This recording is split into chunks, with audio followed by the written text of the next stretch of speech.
हम पिता परमेश्वर का धन्यवाद दें आज की इस सुंदर सुबह के लिए कि परमेश्वर ने एक बार फिर से हमें ये सुंदर सौभाग्य दिया कि हम परमेश्वर की आराधना उपासना करें।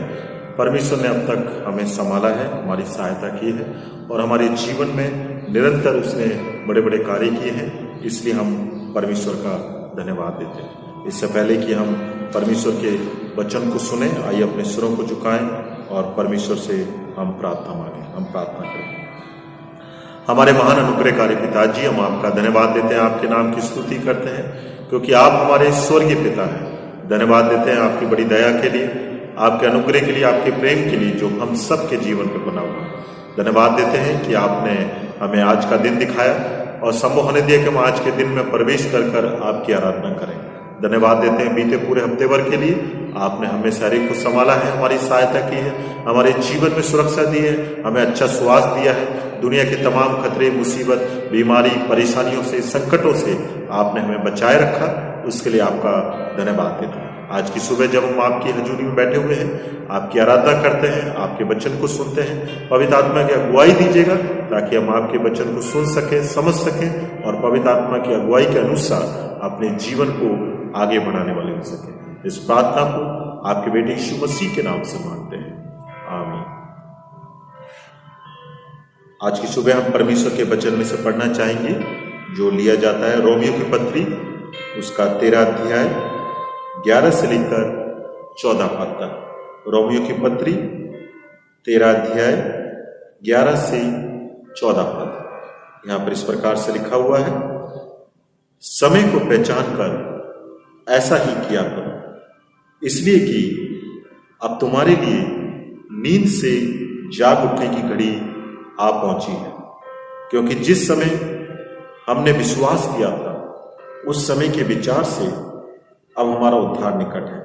रात बहुत बीत गई है और दिन निकलने पर है, इसलिए हम अंधकार के कामों को त्याग कर ज्योति के हथियार बांध रहे हैं। जैसा दिन को शोभा देता है वैसा ही हम सीधी चाल चले, ना कि ढीला क्रीड़ा और ना पियक्कड़पन में, ना व्यभिचार और लुचपन में और ना झगड़े और ढामे, वरन प्रभु यीशु मसीह को पहन लो और शरीर की अभिलाषा को पूरा करने का उपाय ना करो। खुदावन अपने कलाम के पढ़े जाने और सुने जाने पर अपनी आशीष दे।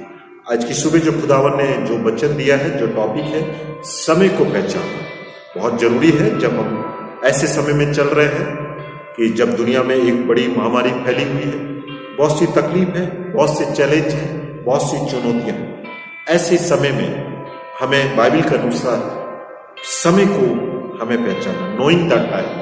और बाइबल बता रही जो रोमियो किताब उसका 13 अध्याय और 11 पद में पढ़ा गया, समय को पहचान कर ऐसा ही करो, इसलिए कि अब तुम्हारे लिए नींद से जाग उठने की घड़ी आ पहुंची है। क्योंकि जिस समय हमने विश्वास किया था उस समय के विचार से अब हमारा उद्धार निकट है। बाइबल बताती है कि हर चीज का समय है। अगर आप सबोपदेश उसका 3 अध्याय वो पढ़ेंगे तो उसमें बताया गया कि हर चीज का समय है और उस समय में से होकर हमें गुजरना पड़ता है। बाइबल बताती है कि हमारे जीवन में हर एक समय का निर्धारण करने वाला परमेश्वर है और आज हमें समय को पहचानना है। यदि हम इस समय को नहीं पहचानेंगे तो हमारे जीवन से हम परमेश्वर की इच्छा को पूरा नहीं कर पाएंगे। समय को पहचान कर ऐसा ही किया करो, पौलुस कहते हैं। हमें इस समय को पहचान कर हमें अब क्या करना है। यदि हम अभी भी समय को नहीं पहचानेंगे तो हम वो काम नहीं कर पाएंगे जो बाइबल बता रही है। पौलुस अपनी कलीसिया से कह रहे हैं, समय को पहचान कर ऐसा ही किया करो। और आज की सुबह हम देखना चाहेंगे कि हमें समय को पहचानना है और समय को पहचान कर हमें वो कार्य करना है जो परमेश्वर की नजरों में अच्छे हैं। आज हम 5-6 पॉइंट के पर विचार करेंगे और देखेंगे कि समय को पहचान कर हमें कौन कौन से काम करना है। और जब हम इन कामों को करेंगे समय को पहचान कर, तो सचमुच में हम इस विकट परिस्थिति में भी हम सरवाइव कर पाएंगे और परमेश्वर की आराधना हम कर पाएंगे और शैतान की शक्तियां हमारे जीवन पर हावी नहीं हो पाएंगी। समय को पहचान कर हमें क्या करना है? पहली बात हमें देखना है, समय को पहचान कर हमें जाग उठने का समय है। पहली बात बता रहे हैं, it is a time to wake up, it is a time to wake up. जाग उठने का समय है। हमें ये पहचानना है, ये सोने का समय नहीं है, ये नींद में पड़े रहने का समय नहीं है, परंतु बाइबल बता रही है कि ये जाग उठने का समय। आज की सुबह हमें समय को पहचानना है और विश्वासियों के लिए ये जाग उठने का समय है। बाइबल का कलाम कहता है प्रभु के लोगों को जागना है। हम केवल आंखों पर पट्टी को बांधकर संसार में जो चल रहा है उसको हम फॉलो ना करते रहे। ये प्रभु इन महामारियों को, इन तूफानों को विश्वासियों को जगाने के रूप में इस्तेमाल कर रहा है। समय को पहचानना है, समय को जानकर हमें जाग जाना है। प्रभु बड़ी बड़ी महामारियों को, इन तूफानों को इस संसार में ला रहा है और वो विश्वासियों को जगाने के रूप में इन परिस्थितियों का इस्तेमाल कर रहा है। प्रभु चर्चेस को नींद से जाग उठने की सलाह दे रहा है। जितने भी चर्चेस हैं, जितने भी विश्वासी हैं, लोग परमेश्वर उन्हें उत्साहित करना चाहता है, इनकरेज करना चाहता है कि हम समय को पहचान कर अब जाग जाए। और यदि नहीं जागेंगे तो हो सकता है कि शैतान की जंजीरों में हम जकड़ जाएं, हमारे जीवन का नाश हो जाए और हम इस संसार में ज्यादा समय तक हम सर्वाइव ना कर पाए। ये हम विश्वासियों के लिए जाग उठने का समय है। बाइबल बताती है न्यायियों की किताब उसका 16 और 9 से 21 पदों में हम पढ़ेंगे। 9 से 21 पदों में लिखा है, न्यायियों की किताब उसका 16 और 9 से 21 पद। तब उसने उसको अपने घुटनों पर सुला रखा और एक मनुष्य बुलवाकर उसके सिर की 7 लटें मुड़वा डाली और वे उसको दबाने लगी और वह निर्बल हो गया। तब उसने कहा, हे सिमसोन, फिलिस्ती तेरी घात में है।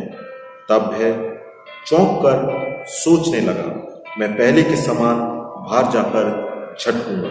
वह ना जानता था कि योबा उसके पास से चला गया।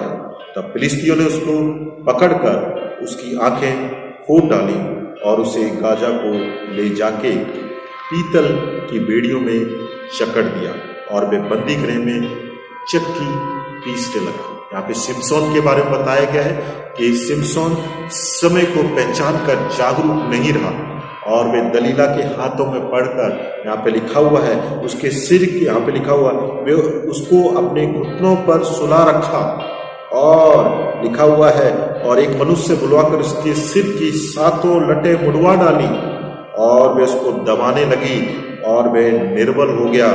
तब उसने कहा, हे सिमसोन, फिलिस्ती तेरी घात में। तब वह सोचकर सोचने लगा, मैं पहले के समान बाहर जाकर छटकूंगा। वह ना जानता था कि योबा उसके पास से चला गया। वह नहीं जानता था क्योंकि वह एक नींद में था, सोया हुआ व्यक्ति था और वह नहीं समझ रहा था कि परमेश्वर की उपस्थिति उसके पास से चली गई। एक बलवान व्यक्ति जिसने समय को ना पहचान कर वो नींद में चला गया, उसके जीवन में आलस आ गया, उसके जीवन में लापरवाही आ गई और वे जागरूक ना रह सका और इसके कारण वो फिलिस्ती के हाथों में चला गया और पीतल की बेड़ियों से ये व्यक्ति जकड़ा हुआ है और लिखा हुआ बंदी गृह में वो चक्की पीस रहा है। परमेश्वर आज की सुबह हमें सिखाना चाहते हैं, हम परमेश्वर में जब आगे बढ़ रहे हैं, समय को पहचान कर हम जागरूक हैं, परमेश्वर की आराधना उपासना हम करते चले जाएं, उसकी महिमा हम करते चले जाएं और जागरूक रहें। यदि हम जागरूक नहीं रहेंगे, हम जाग नहीं उठेंगे तो शैतान हमें जंजीरों में जकड़ सकता है और जब हम शैतान की जंजीरों में जकड़ जाएंगे तो फिर हम कुछ नहीं कर पाएंगे। कई बार हमें मालूम नहीं चलता है कि योबा हमारे पास से चला गया। सिमसोन को पता नहीं था कि परमेश्वर की उपस्थिति उसके पास से चली गई क्योंकि वो जागरूक नहीं था, वो सोया हुआ था। आज हम अपने जीवन में देखें, जब आज की सुबह हम इस कलाम को सुन रहे हैं कि परमेश्वर मेरे पास से चला तो नहीं गया, परमेश्वर से हम प्रार्थना करें, परमेश्वर मुझे ऐसी सद्बुद्धि दे कि मैं सदैव जागने वाला हो सकूं, मैं जाग उठूं, आपकी आराधना करूं, आपकी उपासना करूं, आपसे लिपटा रहूं। शैतान की मैं जंजीरों में नहीं जकड़ना चाहता, मैं चक्की नहीं पीसना चाहता, परंतु तेरी आराधना करना चाहता। समय को पहचान कर आज ये जाग उठने का समय। यदि हम जागरूक नहीं रहेंगे तो शैतान के चुंगल में हम फंस सकते हैं, हमारा जीवन नाश हो सकता है। परंतु हमें समय को पहचानना है और प्रभु में सर्वदा जागरूक बने रहना है।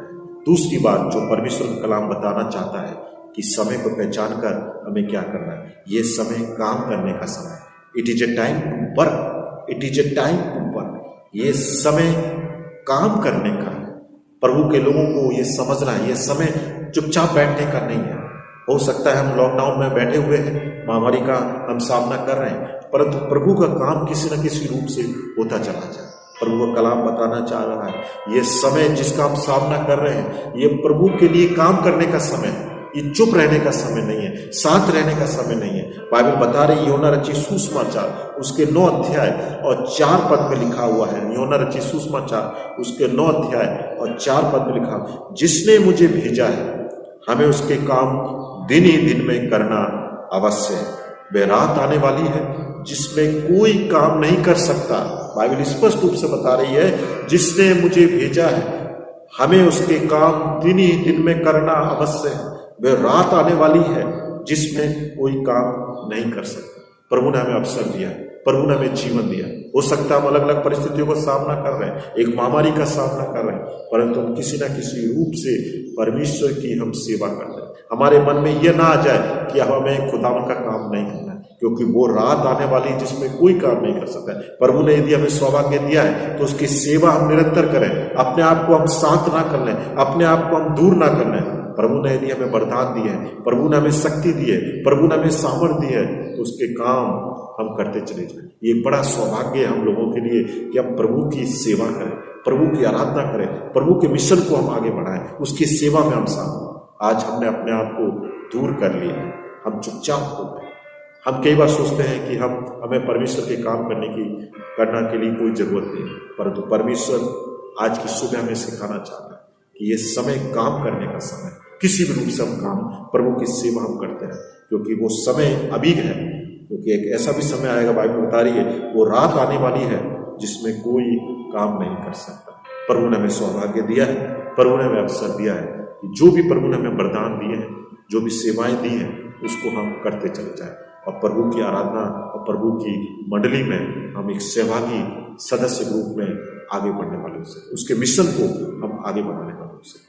तीसरी बात जो खुदावन बताना चाहता है, ये समय वॉच करने का है। ये समय वॉच करने का है कि हम देखने वाले हो सके, हम देखें। ये समय देखने का समय है। हमें क्या देखना है? बाइबल बता रही है, पहला थिस्सलुनीयों 5वां अध्याय और 1 से 6 पद में लिखा हुआ, पर हे भाइयों, इसका प्रयोजन नहीं कि समय और कालों के विषय में तुम्हारे पास कुछ लिखा जाए, क्योंकि तुम आप ठीक जानते हो कि जैसा रात को चोर आता है, वैसे ही प्रभु का दिन आने वाला है। जब लोग कहते होंगे कुशल है और कुछ भय नहीं, तो उन पर एकाएक विनाश आ पड़ेगा। जिस प्रकार गर्भवती पर पीड़ा और वे किसी रीति से ना बचेंगे। पर हे भाइयों, तुम तो अंधकार के नहीं कि वह दिन तुम में चोर के समान आ पड़े। तो ये भाइयों, तुम अंधकार के संतान नहीं हो कि वो दिन तुम पर चोर के समान आ सके। हम सचेत रहें, जागरूक रहें, वॉच करने वाले हो सके कि समय किस प्रकार का है और हमें क्या करना है। बाइबल बता रही है, पहला पतरस 5 और 8 पद में लिखा हुआ है, सचेत हो और जागते रहो। सचेत हो और जागते रहो। हम सचेत रहना है, जागरूक रहना है, और क्योंकि तुम्हारा विरोधी शैतान गरजने वाले सिंह के समान इस खोज में रहता है किसको फाड़े। इसलिए हमें सचेत रहना, it is time to watch. सचेत रहना है, जागरूक रहना है। यदि हम जागरूक नहीं रहेंगे तो बाइबल बता रही है, पहला पतरस 5 और 8 पद में लिखा हुआ, सचेत हो और जागते रहो, क्योंकि तुम्हारा विरोधी शैतान गरजने वाले सिंह के समान इस खोज में रहता है किसको फाड़ खाए। ये समय है, इस समय को हम पहचाने के हमें सचेत रहना है, जागरूक रहना है, और जागरूक रहते हुए प्रभु से जुड़े रहना है। क्योंकि अगर हम जागरूक ना रहे तो हमारा जो विरोधी शैतान है, जो गरजने वाले सिंह के समान है, इस खोज में रहता है कि हमको फाड़ खाए, हमें गिरा। तो ये समय है कि हम वॉच करने वाले हो सकें, सचेत होने वाले हो सकें। हमने पॉइंट देखा है कि प्रभु का कलाम बता रहा है, ये समय जाग उठने का समय है। दूसरी बात हमने देखी, ये समय काम करने का है। तीसरी बात हमने देखी, ये समय सचेत रहने का समय है। और चौथी बात जो खुदावन बताना चाहता हूँ, it is a time to witness. ये समय गवाही रखने का समय, ये समय गवाही रखने का समय, ये समय शांत रहने का समय नहीं है, ये समय गवाही रखने का समय। प्रेरितों के काम उसका पहला अध्याय 6 से 8 पद में लिखा हुआ, प्रेरितों के काम पहला अध्याय 6 से 8 पद में लिखा हुआ, अतः उन्होंने इकट्ठा होकर उससे पूछा, हे प्रभु, क्या तू इसी समय इजराइल को राज्य फेर देगा? उसने उनसे कहा, उन समयों या कालों का जानना जिसको पिता ने अपने ही अधिकार में रखा है तुम्हारा काम नहीं, परंतु जब पवित्र आत्मा तुम पर आएगा तब तुम सामर्थ पाओगे और यरूशलेम और सारे यहूदिया और सामरिया में मेरे पृथ्वी की और सामरिया में और पृथ्वी की छोर तक मेरे गवाह होगा। बाइबल बताती है इस समय है गवाही रखने का। बाइबल बताती है उन्होंने इकट्ठा होकर उससे पूछा, हे प्रभु, क्या तू इसी समय इस्राएल को राज्य फेर देगा? हमें उन बातों में नहीं रहना है कि ये समय अंत का है, ये समय किस बात का है, परंतु हमें इस समय को गवाही के रूप में इस्तेमाल करना। कई बार हम कहते हैं ये समय अंत का आ गया है, न्याय का समय आ गया। उन कालों के विषय में हम नहीं जानते। बहुत से लोग अलग अलग भविष्यवाणियां करते हैं कि अब अंत का समय आ गया, नाश का समय आ गया, परंतु हमें उन बातों को ध्यान में ना लगाते हुए, हमें वो समय के बारे में कोई नहीं जानता, केवल पुत्र बाइबल कह रही है। अतः उन्होंने इकट्ठा होकर उससे पूछा, हे प्रभु, क्या तू इसी समय इजराइल को राज्य फेर देगा? उसने उनसे कहा, उन समयों या कालों को जानना जिनको पिता ने अपने ही अधिकार में रखा है तुम्हारा काम नहीं, परंतु जब पवित्र आत्मा तुम पर आएगा तब तुम सामर्थ पाओगे और यरूशलेम और सारी यहूदिया और सामरिया में और पृथ्वी की छोर तक मेरे गवाह हो। और आखिरी और अंतिम बात जो 5वां पॉइंट है, ये समय आराधना करने का समय। It is a time to worship. ये समय आराधना का समय। हमें आराधना खुदावन कलाम बताता है भजन 95 Psalm 95, आओ हम यहोवा के लिए ऊंचे स्वर से गाएं, अपने उद्धार की चट्टान का जय जयकार करें। हम धन्यवाद करते उसके सम्मुख आए और भजन गाते उसका जय जयकार करें, क्योंकि यहोवा महान ईश्वर है और सब देवताओं के ऊपर महान राजा। ये समय आराधना का समय है। ये समय बेस्ट करने का समय नहीं है, ये समय रेस्ट करने का समय नहीं है, परंतु प्रभु की आराधना करने का समय। जब प्रभु ने लॉकडाउन के समय हमें ये सौभाग्य दिया कि अपने घरों में रहें और जहां जब भी हम अपनी जैसी परिस्थिति में रहें, आराधना करने का समय। आराधना कीजिए। खुदावन कलाम कह रहा है, आओ हम यहोवा के लिए ऊंचे स्वर से गाएं, अपने उद्धार की चट्टान का जय जयकार करें। हम धन्यवाद करते हुए उसके सम्मुख आएं और भजन गाते उसका जय जयकार करें, क्योंकि यहोवा महान ईश्वर है और सब देवताओं के ऊपर महान राजा है। सब देवताओं के ऊपर महान राजा है। यदि हम आराधना करेंगे, परमेश्वर से जुड़े रहेंगे, तो परमेश्वर सचमुच हमारे जीवन पर अपने अनुग्रह को दिखाएगा। आज की सुबह हमने सीखा है कि हम समय को समय को पहचानने के लिए खुदावंद का कलाम कह रहा है, समय को पहचान कर ऐसा ही किया। क्या हम समय को पहचान कर, क्या हम जागरूक हैं? क्या हम समय को पहचान कर काम कर रहे हैं? क्या हम समय को पहचान कर हम सचेत हैं? क्या समय को पहचान कर हम खुदावंद की गवाही रख रहे हैं, या हम समय को पहचान कर उसकी आराधना कर रहे हैं? आज इन 5 बातों पर अपने घरों में रहते हुए विचार करें कि किस तरह का ये समय है और इस समय का हमें सामना कैसे करना है। समय का सामना हमें जाग उठने का समय, जागरूक रहना। समय का सामना करना है हमें प्रभु के कामों में लगे रहना है। इस समय का सामना हमें सचेत होकर करना है। इस समय का सामना हमें प्रभु की गवाही को रखकर करना है। इस समय का सामना प्रभु की आराधना करके करना। और सचमुच जब ये 5 बातें आपके जीवन में रहेंगी तो प्रभु आपकी सहायता करेंगे और प्रभु आपके जीवन में बहुतायत से और भी कार्य करेंगे। ये निराश होने का समय नहीं है, ये हताश होने का समय नहीं है, ये रोने का समय नहीं है, परंतु प्रभु की आराधना करने का, उसकी गवाही रखने का और सचेत रहने का समय और प्रभु के काम करने का समय। प्रभु ने ये मिशन हम सबको दिया। ये सिर्फ कुछ चुनिंदा लोगों के लिए मिशन नहीं है, परंतु हम सब विश्वासियों के लिए इस समय हमें मिला है कि हम अधिक से अधिक और भी खुदावंद की आराधना और सेवा करते हुए जीवन में आगे बढ़ते चले जाए। रोमियो 13 और 11 में लिखा हुआ है, समय को पहचान कर ऐसा ही करो, इसलिए कि अब तुम्हारे लिए नींद से जाग उठने की घड़ी आ पहुंची है, क्योंकि जिस समय हमने विश्वास किया था उस समय के विचार से अब हमारा उद्धार निकट है।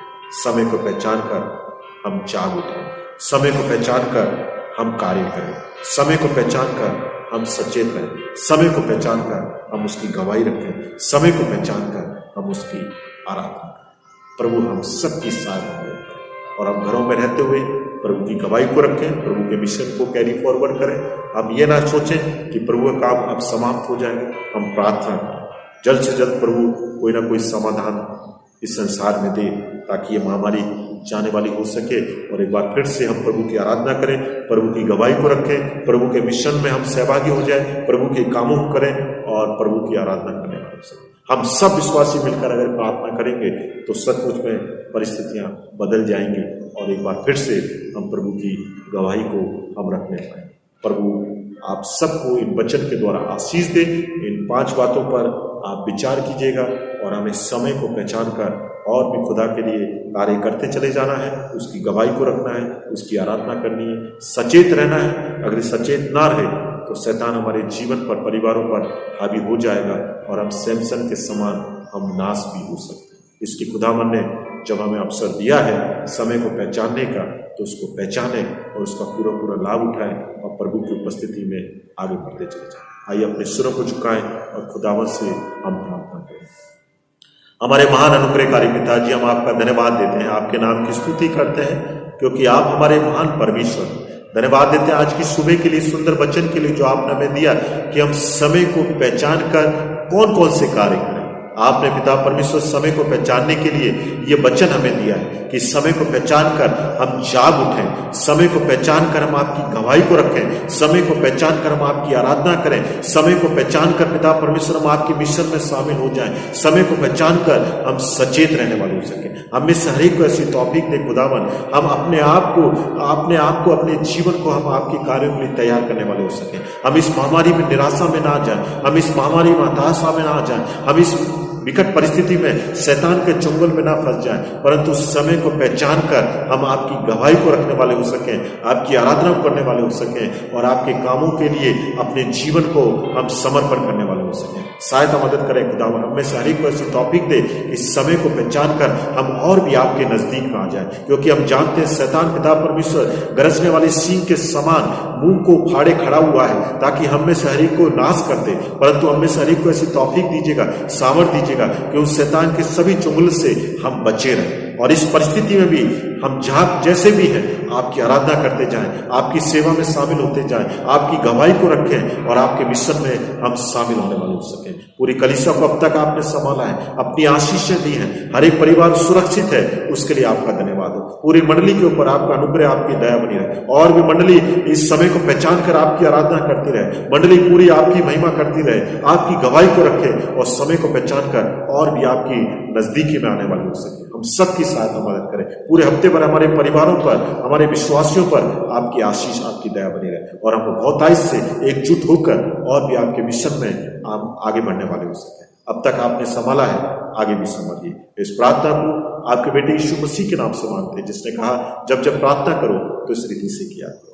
ऐ हमारे बाप, तू जो आसमान पर है, तेरा नाम पाक होना जाए, तेरी बादशाह, तेरी मर्जी से आसमान पर पूरी होती है, जमीन पे भी। हमारे रोज की रोटी आज हमें दे, जिस तरह कसूर हम माफ करते हैं तू भी हमारे कसूर माफ। हमें आजमाइश में न डाल, बल्कि बुराई से बचा, क्योंकि बादशाह, कुदरत और जलाल हमेशा के लिए। आमीन। अब हमारे परमेश्वर मसीह का अनुग्रह, पिता परमेश्वर का प्रेम और पवित्र आत्मा की सहभागिता हम सब विश्वासियों के साथ अब से लेकर सर्वदा तक होती रहे। आमीन। God bless you. प्रभु आपको आशीष दे। जय मसीह।